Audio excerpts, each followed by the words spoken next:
ان المتقین فی جنات وعیون، پرہیزگار جنتی لوگ باغوں اور چشموں میں ہوں گے۔ ادخلوها بسلام آمنین، ان سے کہا جائے گا سلامتی اور امن کے ساتھ اس میں داخل ہو جاؤ۔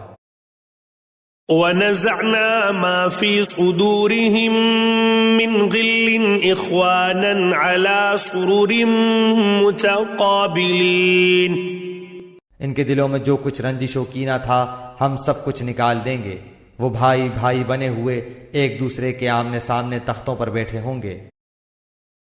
لا يمسهم فيها نصب وما هم منها بمخرجین، نہ تو وہاں انہیں کوئی تکلیف چھو سکتی ہے اور نہ وہ وہاں سے کبھی نکالے جائیں گے۔ نبئ عبادی انی انا الغفور الرحیم، میرے بندوں کو خبر دے دو کہ میں بہت ہی بخشنے والا اور بڑا ہی مہربان ہوں۔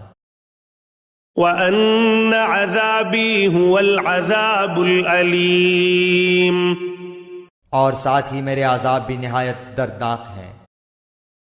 وَنَبِّئْهُمْ عَنْ ضَيْفِ إِبْرَاهِيمَ، انہیں ابراہیم کے مہمانوں کا بھی حال سنا دو۔ اذ دخلوا علیہ فقالوا سلاما قال انا منکم وجلون، کہ جب انہوں نے ان کے پاس آ کر سلام کہا تو انہوں نے کہا کہ ہم کو تو تم سے ڈر لگتا ہے۔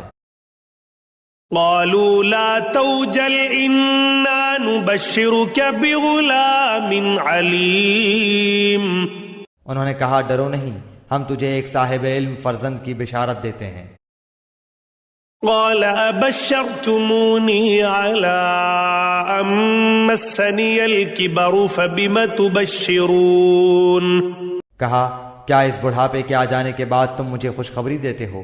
یہ خوشخبری تم کیسے دے رہے ہو؟ قالوا بشرناک بالحق فلا تکن من القانطین، انہوں نے کہا ہم آپ کو بالکل سچی خوشخبری سناتے ہیں، آپ مایوس لوگوں میں شامل نہ ہو۔ قال ومن يقنط من رحمة ربه إلا الضالون، کہا اپنے رب تعالیٰ کی رحمت سے نا امید تو صرف گمراہ اور بہکے ہوئے لوگ ہی ہوتے ہیں۔ قال فما خطبكم أيها المرسلون، پوچھا کہ اللہ کے بھیجے ہوئے فرشتوں تمہارا ایسا کیا اہم کام ہے؟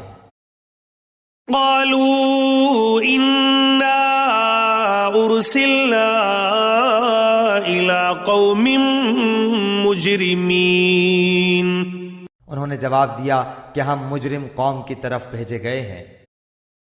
إلا آل لوط إنا لمنجوهم أجمعين، مگر خاندان لوط کہ ہم ان سب کو تو ضرور بچا لیں گے۔